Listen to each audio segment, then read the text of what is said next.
an opportunity for Elk to grab something that will be a little more self-reliant or independent, and being able to navigate some of these sticky situations, since JDG are already showing a proclivity to putting a lot of resources through Peyz and trying to snowball that bot side of the map.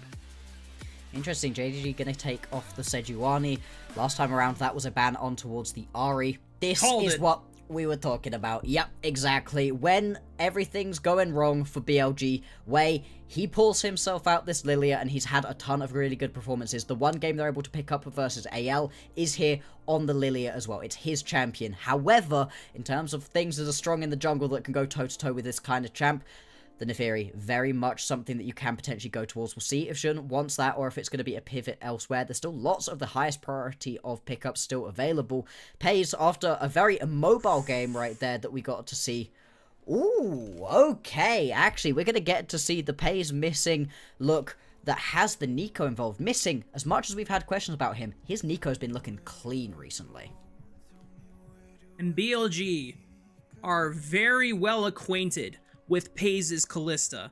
In fact, the last time that BLG played against Peyz was 2024 MSI Finals that ended in a defeat against Gen G. And Peyz taking that MSI crown over BLG, what could have been their first international title for themselves in the books. Corki locked in, Sion as well. Actually surprising to see that Bin is going on tank duty this time around, but maybe BLG, the fact that you're putting carry responsibility into Wei's hands, someone's got to be the front line for the squad. Yeah, absolutely. Right now, JDG, they're very much not looking towards their frontliners at the moment. It is going to be this Naafiri locked in. Okay, you've now got the damage up and available. You can hear the crowd go wild for that one. Jun Ree's really throwing the gauntlet down. This is Wei's champion with the Lilia, but this is something that Jun has actually looked pretty dang nice on.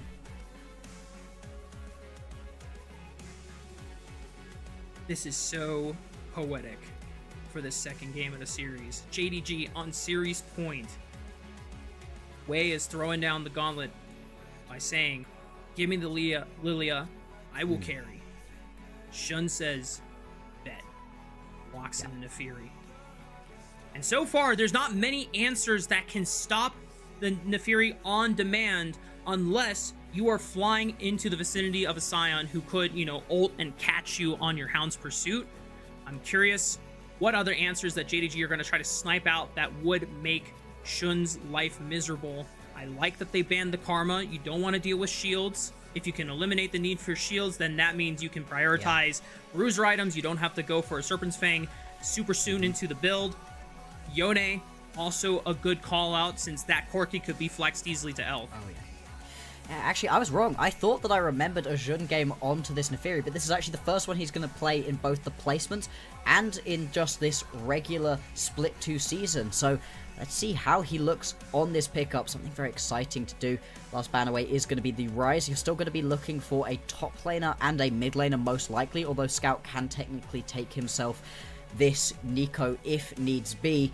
And ooh, we're going to get the Arla Yorick right here. That's not what we're expecting. We said put this man on tank duty. Now, we saw a bit of a disappointing Yorick in the previous series. Can Arla give us a better performance on this one? It has a relatively neutral matchup into Bin's Sion right here. You can just sit and farm through the early game and then try to be involved in those side lanes.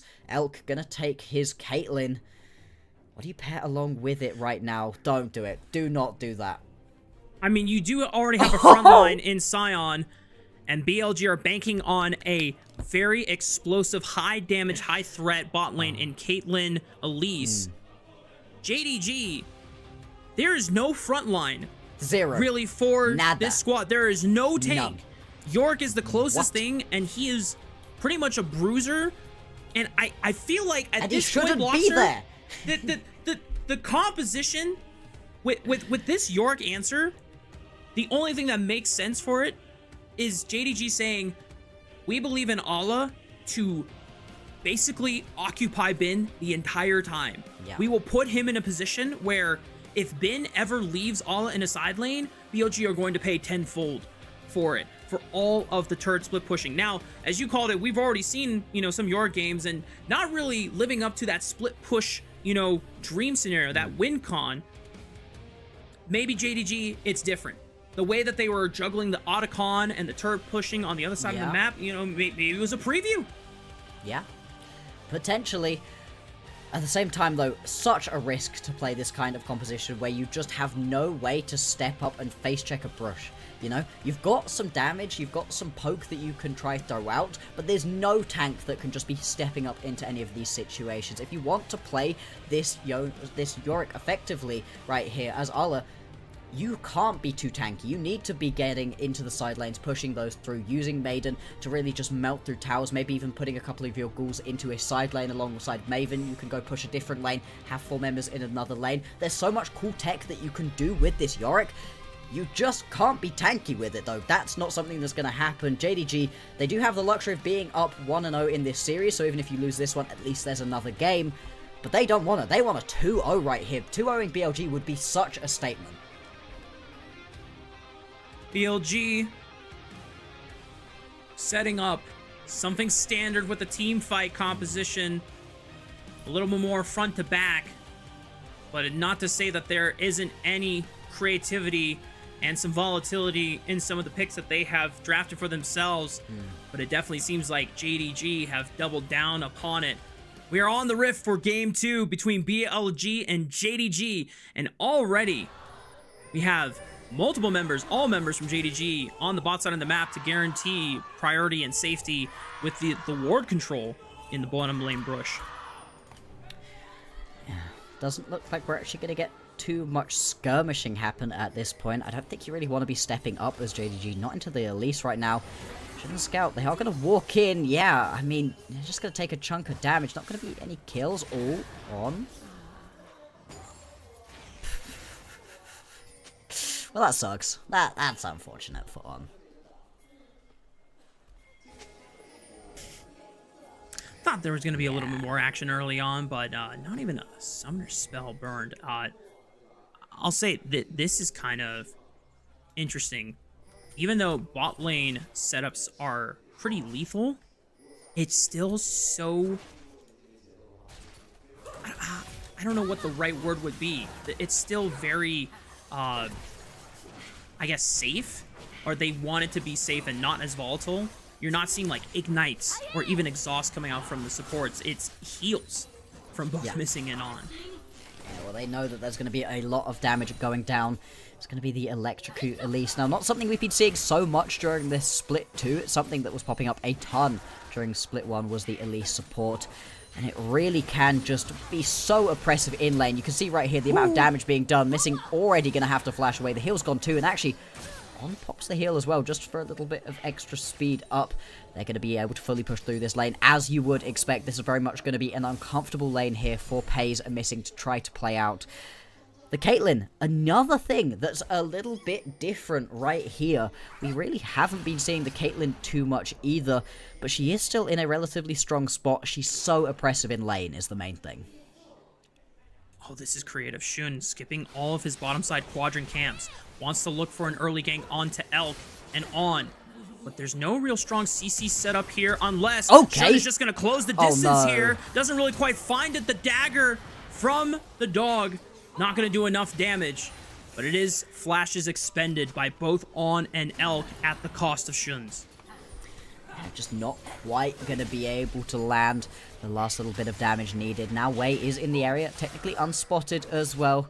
Peyz pretty close to his tower, should just be able to walk this one out. Yeah, he's going to spot out Wei, step back towards his tower, and both junglers just going to spend a bit of time sniffing in the bottom lane, but not able to grab anything. Yeah, Shun has to return back to his camps. He gave up a lot of tempo for his own self-interest just to make sure that he could at least alleviate some pressure on the bottom side. Would have been ideal for JDG to get a kill out of that setup since they were so far up, but pretty hard to, and well played by Elk and On to escape, and Wei giving some of his time to make sure that they were able to get that crash on the bottom side. Now it's BLG trying to rotate over to the top side first. Ala is still occupying a wave here, but Peyz, I think, was spotted on a ward that they placed down on that Raptor camp.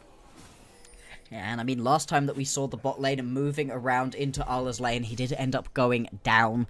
Let's see if Oh, he's I going was to be able tripped. to survive. It was not Peyz. It was it was Yeah. missing. Ah. Damn, Nico. Oh, good sidestep. Oh, does he still That's a die? lot of damage onto Ala, flashing away just at the last possible second. Still has a teleport, and now that Peyz had taken the reset, walking back towards the top side of the map, On is going to stop the base now for Ala. Ton of damage going down. Is going to be able to get away. Just about was able to sidestep that cocoon from On. Otherwise, that could well have been that initial first blood going on down. Now we're going to get both bot lanes up in the top side of the map. We've still got a minute until the grubs are going to spawn. It's going to be a Hextech Drake as that individual first Drake. Really great one to be able to grab. Every single champion enjoys the stats that one provides. Let's see who's going to be moving towards that one. I think it is really worth reiterating, right, when Way's back is against the wall, when BLG lose the first games of series, they move towards this Lilia almost every single time, and for good reason. It's such a great pickup for this man. Yeah. It gave BLG their second game win in the series against anyone's legend. They still eventually lost the series, but it was what gave hope to the BLG squad. Shun is spotted on a control ward in this blue quadrant. Pretty sure Scout should be known to BLG roaming on this top side of the map as well. Elk and On forced to give up this wave and back off the tower. Yeah, everybody just getting so much pressure right now. Jun stepping up, more than happy. Obviously, he's still got that E to be able to survive. Extra survivability onto this champion through the changes have really changed the way that Neferi is. Neferi jungle so dang strong at the moment. So much survivability. Does mean, though, with all of the knowledge of where JDG are at, you can start up this first Drake as well. The response is going to be this first set of grubs right here. Now, this is crucial that we are seeing the team with a Yorick picking up at least 3 grubs. Yep. It doesn't necessarily guarantee outright that you're going to get Void Might spawn, but every bit of extra turret damage is going to make the difference here when you have Yorick on your side. Now, JDG, more than likely going to have to swap their bot lane once again, because Ala is getting surrounded slowly by the rest of BLG, and this might have not been the safest place to back. They know that he's there, and Ala's recall is stunted for now. Doesn't have flash from the prior setup on the top side of the map. This Yorick is looking very, very juicy, and BLG will take their first kill against it. It's just going to be the kill going straight on over to BLG, exactly the early game that you want. This is why you pick yourself the Elise, all of that priority that it can give you. And again, Ala, we were questioning a little bit why he was going towards something like the Yorick. He's been pretty vulnerable to ganks, to all of that stuff early on in this split so far, and once again shows that off. At least on the other side of the map, you are going to get a little bit of something done. Scout might not quite get himself this turret plate. No, at least does get this turret plate, so that is going to be something. And there's not really a gold lead going either way. Still, it is nice to grab that first kill. It's only one death on the Yorick so far, but I want to take the time to highlight a concern that JDG can have in this game. First game, it was an Ornn that was getting focused and ganked. And that is totally fine as long as you're still keeping up in levels. Yorick is not the same archetype. If Yorick falls behind, whether it's levels or gold, the effectiveness of this champion goes tremendously down. You don't get to spawn into a team fight and at least still provide an AoE knockup. You are expected to have decent pressure on the side lane. If not that, then what else is this champion going to accomplish this game? Oh, really good root by missing. That's the flash out of Knight. Knight just going to have to flash away from that one. To answer the question, is it bait? It's definitely bait the way that a lot of these LPL top laners have been playing it so far. Playing it as a teamfight. Yorick, don't do that. That's bad. Play it through the side lanes. Even a behind Yorick can still melt through towers and provide so much pressure on the side lanes. You just have to be strong enough that one champion can't immediately come and kill you. Even if one champion can stop you from pushing, just drawing one away is at least going to even up the odds in these team fights, get it into a 4v4, and then hopefully you get far enough ahead that you're drawing multiple members to your lanes, or risking having a ton of towers fall if the other team leaves you alone. And while Ala hasn't been getting many turret plates for himself and slightly behind of Finn in terms of the item curve, Scout has been benefiting a lot off of some additional CS against Knight. He's been picking up a couple turret plates on both sides of the map. This Sway is slowly getting a little bit more gold. It's just a faint amount, but that's how it always starts. Now JDG have a couple of objectives to look at again, same as BLG. 1 minute on the second rotation of Grubs, 2 minutes on the second Dragon. Yeah, and the Grub's got to be your focus here. Giving 6 Grubs over to a Yorick is such a great way to put him in a good spot. Even if he's behind in items, well then he will just be melting through towers anyway. And some great interactions between his ability to spawn the ghouls and all of the little void mites that you can get. It's just such a great pressure tool against these towers. But we'll have to see, of course. This overall composition from JDG is a little bit incongruent, let's say. It isn't necessarily the sort of composition where I look at and I go, ah yeah, this makes total sense, because Peyz wants to jump in quite a bit, so does Xun, but Scout wants to sit very far back. Missing isn't really the tank that can just initiate this fight. It probably is just going to be either some long-range fears coming through from Scout to be able to start a fight, or it's missing flash ulting into the backline. Now, I love Pop Blossom. I think it's the best ulti in the entire game for wombo combos, but you don't really have that kind of composition here. Yeah.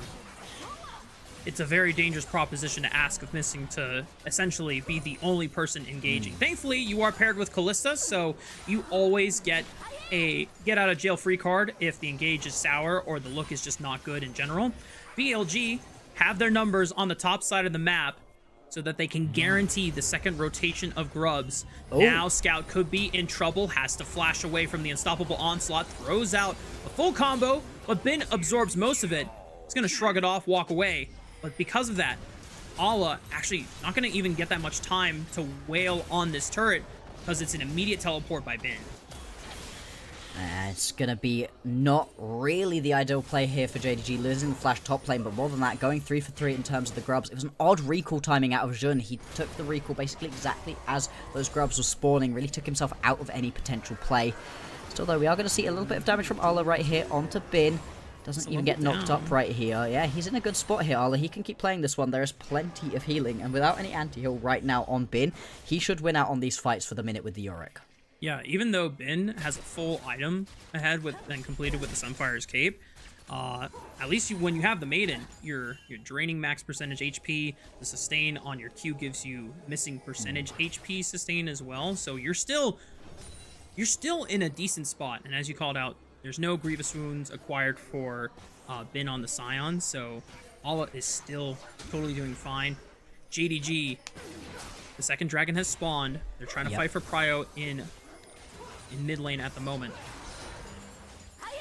They're going to be able to establish that for themselves, and Jin heads straight on over towards that Drake. He's going to be able to take this down pretty fast. Has got that Eclipse already. That's the point in which this Neferi already gets online. Although Scout, he is under massive threat right now. Can he clear the wave fast enough? Yeah, probably. This makes it harder. He has no flash, but you have many ways to make this turret die. Force on can tank up the turret, aggro on the repel, but you've got to use it soon. And no, survive. The dive is a bust, and BLG looks silly. They really do, although Ala teleports in right at the very end of this fight. Not quite sure why. Can take over this top lane. It does mean that Scout's going to have to immediately teleport bot lane. Bin gets a couple of turret plates to his name as well. That's just not ideal. Kind of got abandoned, thrown to the wolves right there. And JDG, they managed to fight back, even up the kill score. Like I said, making their opponents look a little bit silly.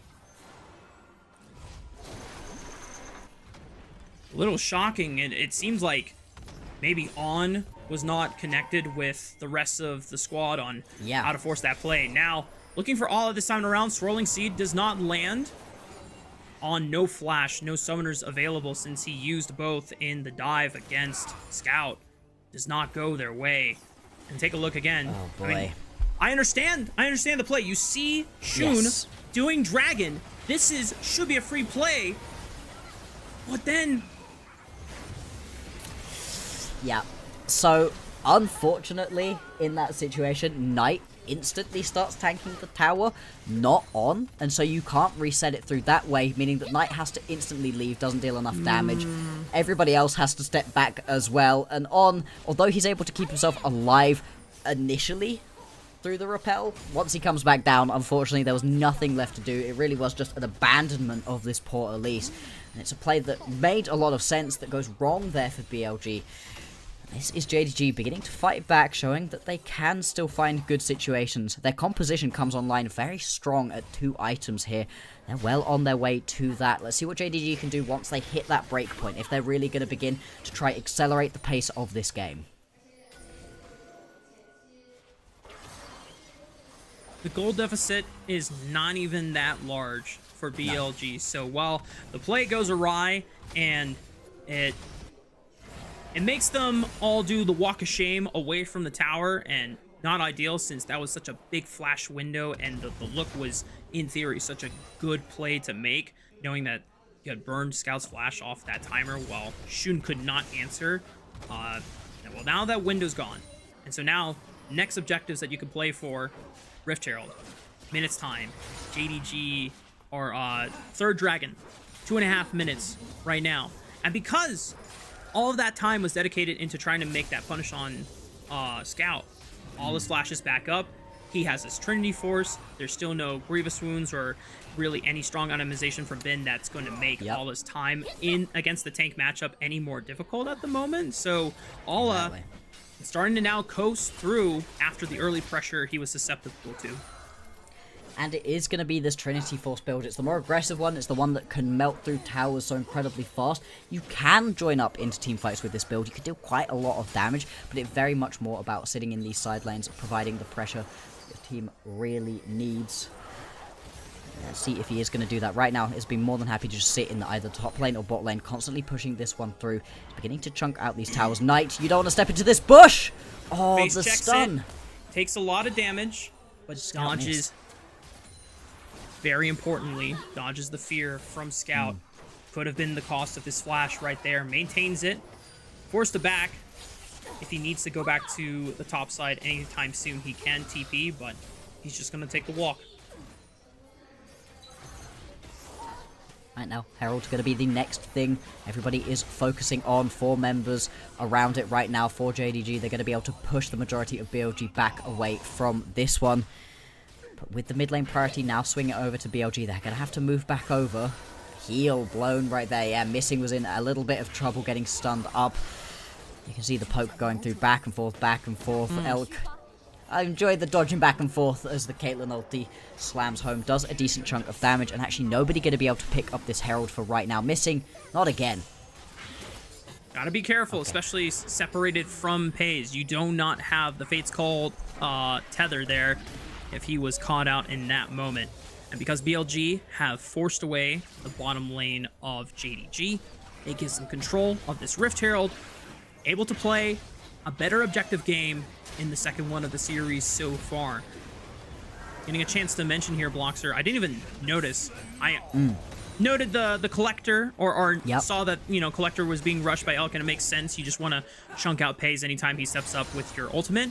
I didn't realize that Peyz was also going for a lethality build as well. So he is not concerned with trying to kill Bin as a tank later on. He's like, I'm hoping and I'm assuming that Alla is going to deal with that tank and keep him pinned in a side lane, and all I have to do is just kill 4 other squishy members. Exactly. Bin is going to get to be a big tanky boy in this game and really not worry about getting taken down really either by Scout or by Peyz. But exactly right, they're not indexing into that. They're trying to get kills onto these squishies, like On, who takes a big chunk. Damage. Heal gets popped. He's pretty fast. The Spider just about going to be able to get away. Still, you're constantly losing your heal. Teleport going to have to come into the mid lane too from Knight. Sorry, from Bin, actually, just to be able to absorb some more of this pressure. They're going to have to bring numbers advantage because they want to be able to at least contest for mid prio. Maybe get a chance to look at this third dragon JDG have aggroed, or at least try and pressure the mid tier 1. Peyz walked on over, helped Shun with a little bit of the dragon before going back and picking up this wave. No contest from the side of BLG, and they haven't really gotten anything in response to it on the map. So JDG gonna get a chance to knock out their first tower on the bottom side of the map. Solid pressure so far. This is exactly what I wanted to see from this Arla Yorick right now, where he's constantly pushing through on these side lanes. It means that there's not really that play across the rest of the map, you know? You're getting pressure bot lane, but what can you do to really deal with that? You're losing the Drake, but what can you do on the other side? There's always going to be a push lane through if the Yorick is there. I'm enjoying it so far. We'll have to see, obviously, if Arla decides to stay in these side lanes or does come and join up in these team fights. We're getting to the point 20 minutes into this game where team fights are going to be a lot more attractive to all of these players, especially top laners who are usually so focused on joining up. It's going to be the Rift Herald pop down into the mid lane right now for BLG. Gonna overload in the mid lane. 4 members here alongside the Rift Herald that guarantees the crash. The tier 1 will be taken and on. Gonna escort the Rift Herald back out. Probably not gonna get a chance to look for a crash anywhere else. Should die by the time it returns wherever it goes. It's looking for that cocoon onto Missing. Still has flash and heal if he needed a bailout, or Peyz can always throw out the Fate's Call. Relatively safe so far. Do want to note that the fact that Bin was forced to use the TP mid didn't really get anything for BLG on the back half. Now Ala has a TP advantage, and this is where things can get very, very oppressive for BLG. The fact that Ala is still, even though behind a few hundred gold, it's behind a few hundred gold against the Scion. That's not the end of the world. He can still put pressure on the side lane. Oh, Jun. Does he want to go straight in onto this one? If he can get close enough tonight, might actually get a channel trying to teleport away. Will just about get away. Olive blows the flash basically for nothing. So that is going to be the teleport now off of Knight. Bin also doesn't have his, as you highlighted. That's going to make this really tricky to try to play around. And with Atakan up and available in the top side of the map, that's where I'm imagining JDG, they're going to go send the troops and just allow this push to happen from Arla. Someone's going to have to go deal with him that can't then rejoin the rest of the fight. And so far, it might be Knight. Now, there's a chance that Wei tries to make a fast play before JDG are set up for the Atakan and pounce on Ala before JDG have a chance. Ala, noting that that could be a possibility, is going to back off and not give them that opportunity. The only thing I can think of why... I'm not sure if this works. Hey, still has flash. He should be fine. Should be fine. Ala in a 1v2. They see both of the members here, Lilia and Knight, and yeah, Lilty Lullaby expended, plus the flash. Now JDG have to do something on the top side of the map to make use of Ala's sacrifice on the bottom side, but doesn't seem like they're pulling the trigger just yet. Now they're going to go towards the Atakan. They're going to lose this tower top lane as well. They're able to pick up their own top lane tower, so it was at least something. You can see the push going through right here. TP actually from Scout to go and try and deal with this. It should just be the Atakan going on over. BLG, they make a snap decision, go for the play down towards the bottom side of the map. Let's see if it turns out to be worthwhile for them in the end, right? Bin stepping up right here. He's just trying to be annoying. Shouldn't try to step any further forwards. Atakan going to be picked up right there. Now you've got the false life to try to do something with. Yeah, Scout is doing it all. He picks up the bot wave, immediately books it to mid lane, absorbs the crashing wave over there as well. JDG are able to pick up the Otacon, and it's the second lives, the GAs for themselves here, so they have a chance to go for a big team fight, try to look for as many kills as possible, assuming the look is good and they can get a major advantage out of it, as we take a look back at the replay once again in the 1v2. Yeah, unfortunately for Arla, the second you step up here, just going to go down. Wei does have to flash to make this play happen, so, you know, that is going to be something. That's a big engaged tool for BLG that they don't have for another couple of minutes yet. Picking up that kill is going to be huge. Now, Arla moves up towards the top side of the map, gets that wave pushing, and the rest of his team are down on the bottom side. They've got a Drake spawning 40 seconds time until that one's going to be up and available. 2 minutes now until the Baron is here. And the Baron going to be very important for both of these teams. Right now, you can see towers falling left and right with the Baron empowered minions pouring down. That's going to be so much easier to do still. With all the map moves made by both teams and all the tension's been building up, it's still a relatively low kill game. Only 3 kills total so far. A lot of proactive farming, a lot of just strong objective trades and attempts being made by both sides, trying to outwit each other on the map. Missing, taking a huge chunk of damage. Swirling Seed connects as well. Now down below 50% HP thanks to both Lilia and Elk on the Caitlyn. Missing, probably going to be forced to take it back here. JDG would love to secure this dragon without any contest, but the fact that Missing is super low and potentially basing, going to be forced to stay here. Oh, that's a TP away from a Yorick. Gotta be careful now. JDG, whether they secure this dragon or not, they get it. Now it's just all about everyone getting the hell out and buying as much time for Alla to split push on the top side. Yeah. Bin just expended TP. Knight still has his. He's gonna be the person that has to answer. But Alla started walking on over, trying to see if they could get a collapse. Bin now just might be left to die, but he's super tanky on the Scion, absorbing pretty much everything from the side of JDG. But notably, no one from JDG with the engaged tools go in. They get the Dragon Bloxer. They get the tier 2 tower on the top side. Alla doesn't get collapsed on in time. JDG playing such a slow but methodical map game. Raafaa, it's enough to bring a tear to my eye. I just watched the Yorick stay in the side lane, not teleport down to the fight. Alla has teleport available. He could have joined his team, but he didn't. Rejoice, Yorick mains and Yorick enjoyers out there. This is what we wanted to see. This is what all of the other Yoricks we've been watching in the LPL have failed to do. They've been trying to teamfight with this champion. Don't do that. Trust in your team. Get extra gold. And it's going to be a King's Ransom that JDG are able to pick themselves up because of that play. Now the teleport comes in. This is a flank play. Uh-oh. I mean, Knight has flash. Goodbye, Knight. Alla has teleported right behind him. They had a ward waiting in that side brush. The golden left hand is taken down once again by JDG. There you go. That's when you could use your teleport right there. The flanking Yorick, not usually something you'd say, but Knight was just way out of position. He's had a pretty bad day so far. Now there's going to be an engage right here onto Alla. Wade can follow up, still has Lilting Lullaby trying to punish the Yorick, but missing with the Pop Blossom. Only hits Bin. Wade tries to flash away. On is here to provide assistance if they need it. It just results in both JDG and BLG members both leaving the cause of the fight. This is great. This is exactly the way that JDG needed to play this game out. They've now got themselves onto Soul Point. Just 3 minutes now until that's going to be available as a buff to grab. If you can get this Infernal Soul, it's going to be huge. Elk underneath the tower does have friends. I thought Jun might want to go for that one. Bro, I mean, Shun had the ultimate just coming back off cooldown in 2 seconds. Popping the W. If you see a Nefiri pop W right in front of you under a tower, you know they don't care about taking turret shots or having to dodge CC. But as soon as On walks up, it's like, oh, all right, guys. The dive can no longer be made. We will back off. Let's see if they're going to be able to find a slightly better engage option right here as JDG. To be honest, it's been a pretty quiet game in terms of kills overall. 4 kills, 27 minutes into this game. Not usually what you would expect. BLG playing this one pretty safe at the moment. You can tell they really don't want to get 2-0'd right here by JDG. JDG at the moment, they have not dropped a single game. Not just series, not a single game at the moment. See if they're going to be able to pull this one through.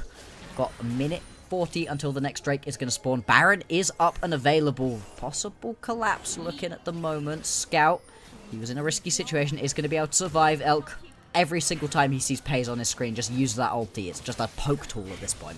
Yep.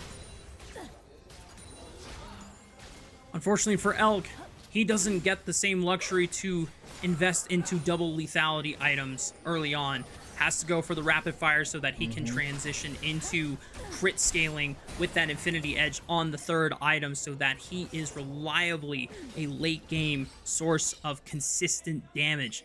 Oh yeah. Once again, we have to keep tabs of the fact that JDG do not have a real tank on this composition. No. Everyone is susceptible to getting completely bursted in a full spell rotation. If BLG ever find the combo, or you have Lilting Lullaby, you have On picking someone with the Elise, it can set up to turn the tides of battle, and the gold lead is still pretty much dead even. Yeah, this game's going to be really interesting to see. The gold graph of missing is just dead here. There's no way he can get... Wait. Yeah, he's popping the protobelt unless they try to turn it, but the Lilia passive will burn him down. No flash available either, so there was no way that missing was getting out. And right before the 5th dragon spawns in the game. Yeah. That is right before so big for BLG. But now they're going to try to... They're going to bait the Baron instead? Oh, that's gutsy.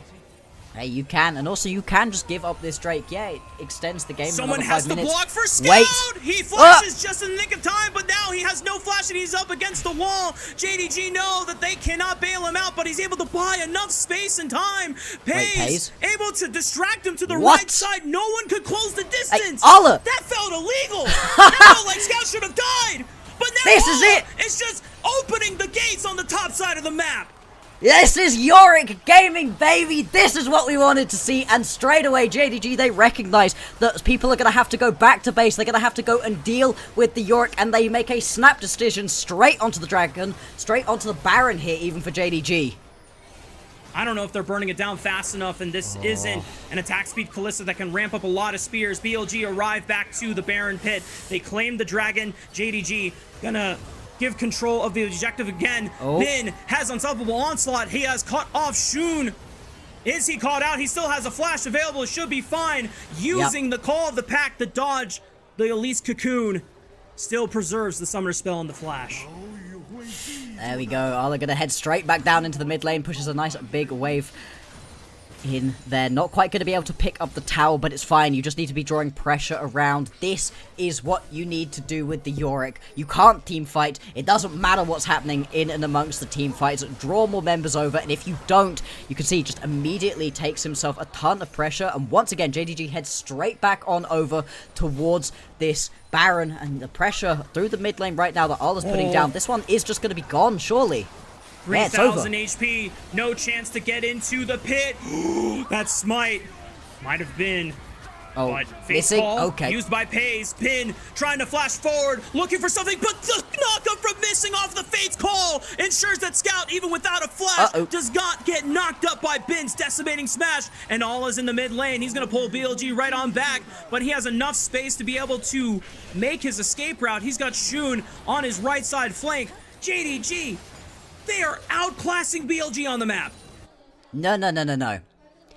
Ala is outclassing BLG on the map right now. It is all on this Yorick here. JDG, they're buying themselves so much space through Ala's pushing. He's been one of the iffiest members here for this team. We've been really critical of the way he's been playing out this split so far, but this is one of those games. 1 and 2, 300 CS. This is Yorick Gaming. It has been quite a long time to see a team play side lanes, play the split push game this well in the LPL. Usually that is something that is awarded to any team that has Xiaohu on their squad. The former RNG squads is missing. Still has flash available. Gotta keep his distance for now. Swirling Seed does not find its mark once again. Bin has Unstoppable Onslaught available, but doesn't pull the trigger. BLG maintaining their posture, maintaining their battle lines in this bottom quadrant, but someone has to respond to Ala's Yorick back in the mid lane, as now he sets his sight on the top side of the map once again. Just keep pushing this one on through. You can see super minions pouring on in. It just means there's so much pressure going on. BLG, they're having to desperately try to defend against what is happening right now. This mid lane tier 2 tower is under massive threat at the moment, but you have to send members up to this top side. You've got to send someone towards this bot side. It's so tricky to play the map. This is very much a macro game through and through. 5 kills between the two teams at this point. Still, resets are going to come through. Less than a minute left on this Baron buff. The next big objective is going to be this Drake. It is soul point for JDG. If they can pick this one up, soul for them. And this would be a huge swing. Again, it's another thing that this team can play around.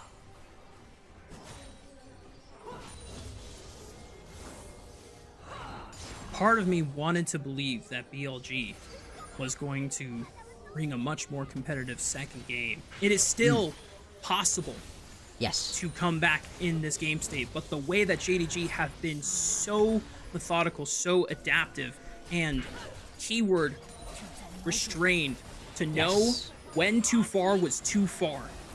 Not all-inning, not overcommitting, not overextending themselves, and just being able to use this Yorick to the best that we have seen so far in the LPL. JDG are just seemingly moments away, a good fight away from being able to open the base, one dragon away from claiming soul and setting themselves up for a clean sweep over BLG. I mean, what was the criticism of Jun, right? Why did he have to move on from BLG? He was too erratic. He wasn't consistent enough. Well, that's very much not been the case so far in this series. JDG, they've shown the exact right amount of restraint. And now you can see these item breakpoints are really coming online. You've got a 4-item Yorick constantly split pushing. You've got 4 items right here completed for Scout. Jun's got 3. You nearly got the 4th for Peyz. All of these main carries are ready to go. You just need to find the engage. Elk and Wei could be they can targets go for the picking. Oh. And once again, Shun shows restraint. That felt like a moment where I would have easily been agreeable to see the Nefiri sink their fangs into the hearts of BLG. But they just pushed them off, used the pressure, and look for the Infernal Soul instead. Wei trying to loom forward the unstoppable onslaught. Oh no! What? Dragon. He denies What? the Infernal Soul away from JDG! And now Shun is cut off from the rest of the squad, has the Edge of Night forced to flash away.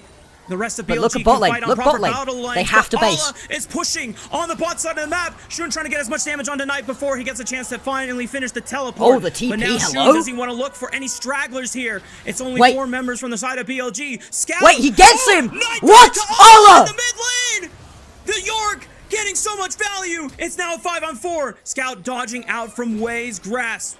Lilting Lullaby had already been expended. Ola is just running BLG around the map, bailing them out. What could have been disaster. BLG at least denied the Infernal Soul away, but Ola is now making BLG sweat at the remnants of their base. Oh, they don't even get a kill off the back of all of that. That's incredible. So close to picking up kills. The fact that Allah is able to grab that kill onto Knight, who teleported back in a desperate attempt to save a few of these towers. There's a mid lane tier 2, mid lane inhibitor tower, and that's it. Barring the Nexus ones, this is a game that feels like it's closing in around the neck of BLG. The noose is starting to tighten.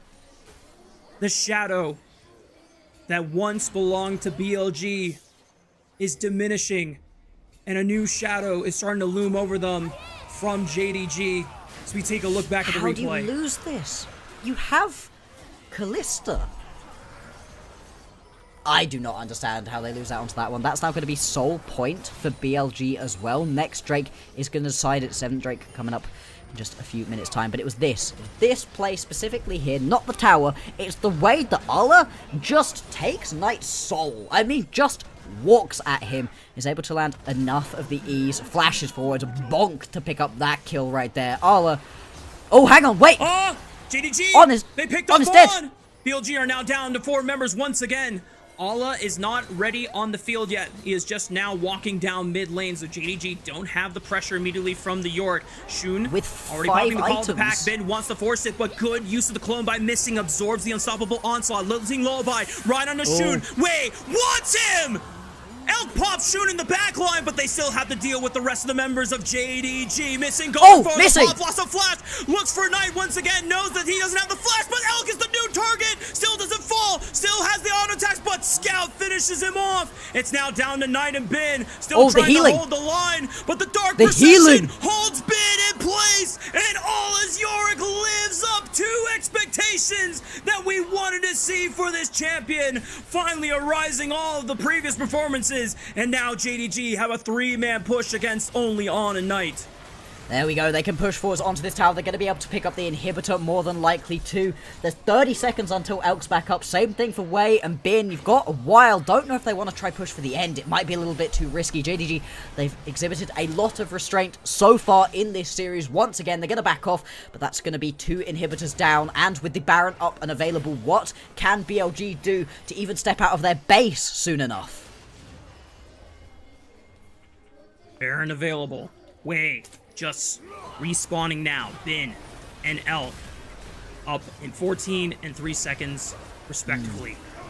Not going to be a chance for BLG to contest unless On can make some kind of miracle steal with the least spider Q, but it's not going to happen. Just trying to fish for any stragglers that get isolated. JDG now find themselves nearly 7,000 gold ahead. 1 minute now until the Drake is going to spawn. That's going to be the last thing JDG likely need to complete the pieces of the puzzle and to be able to pick up this 2-0 win versus BLG. In this fight, you can see it's a much better fight overall for BLG. They're actually able to get that initial kill right here, the flash forwards from Wei on this signature Lilia, the thing he's been going towards when their backs have been against the wall, but it just doesn't matter. And more than anything, it's the healing that Arla is able to get right here. He gets super low, but it doesn't matter. He's able to heal more than enough every Q, bringing him 300, 400 health up. It means that you just can't grab the kill as Bin. They're then able to push through exactly as you want to be doing with the Yorick. Yes, that was a Yorick joining a team fight, but at this point in the game, when you've got 5 items completed on this champion, now is when you can step up. And they have to be so careful now because the wall of diff actually means something for JDG this late into the game. So many squishies, only one tank in Bin. He can try and frontline, but he cannot absorb every single threat that JDG has. Let's see it. Lots of poke going down right now. That's the thing that Hui's really bringing to the table at the moment. Scout, he's had a great series so far, continuing to do so at this point. You've got super minions pouring in towards the top side. BLG, they really don't have long. They're going to have to find their play very soon if they don't want to be forced back to their base. Drake beginning to fall. We saw the steal previously from Wei. Okay, lilting lullaby. Arla flank. Right Arla onto flank. Scout. Shun trying to burn down this dragon. Missing. Buys time. They find Elk. Arla bunks him over the head with a shovel. Shun was routed out by Knight. It's up to Peyz and Scout. Here comes Arla. Knight is trying to do it all, but that golden left hand is crushed under the might of JDG's new team. Arla on the Yorick will be able to rise once again and bring BLG to their knees. It's going to be teleports going into the base right here. JDG push forwards. They've got the inhibitors down. They've got the Baron buff up and available too. JDG are going to show that they may well be one of the best teams in the LPL right now. They are 3-0, 0 games dropped. Shun, abandoned by BLG, for the first time emerges from their shadow in the colors of blood and vengeance. Victorious over his former squad. This JDG roster is real. Oh yeah. This JDG roster has what it takes to go all the way.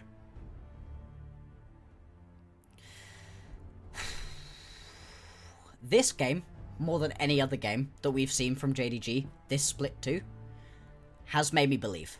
You know, I posed the question behind the scenes, and then when we jumped onto camera, are JDG fake? And part of the reason that that was something you could ask was because Missing and Arla have been iffy throughout a lot of their games, especially in the placements, but even in Split 2.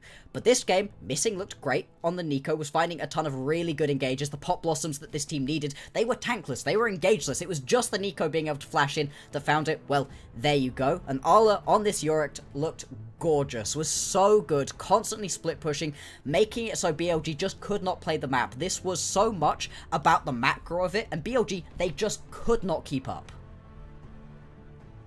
If you were to tell me the MVP just based on like the first 10-ish minutes of the game, it's anyone but Arla, because Arla, you know, found himself overextended in the subject of pressure from BLG. The rest of the game, though, all those opportunities are created because of Arla on the Yorick. And even though I think JDG are clearly working together super well as a 5-man unit, understanding when to push the tempo, when to pull back on a play that they have vision for, when to actually pull the trigger and full send it on a target. This is such an evolution from the JDG squad that we saw struggle against Thunder Talk in Demacia Cup, struggle against OMG in the first split in a full best of 5 series. This is now a JDG. And yes, this is very early on in the Rumble stage. It's only second week. But if they are able to play like this, imagine what they look like 7 weeks from now when they get ready to lock down their seed in the playoff standings. And then we get to see the playoff run. How far is this team going to go? They are now the only undefeated team. Everybody else has lost a series. BLG was the last remaining undefeated team other than JDG.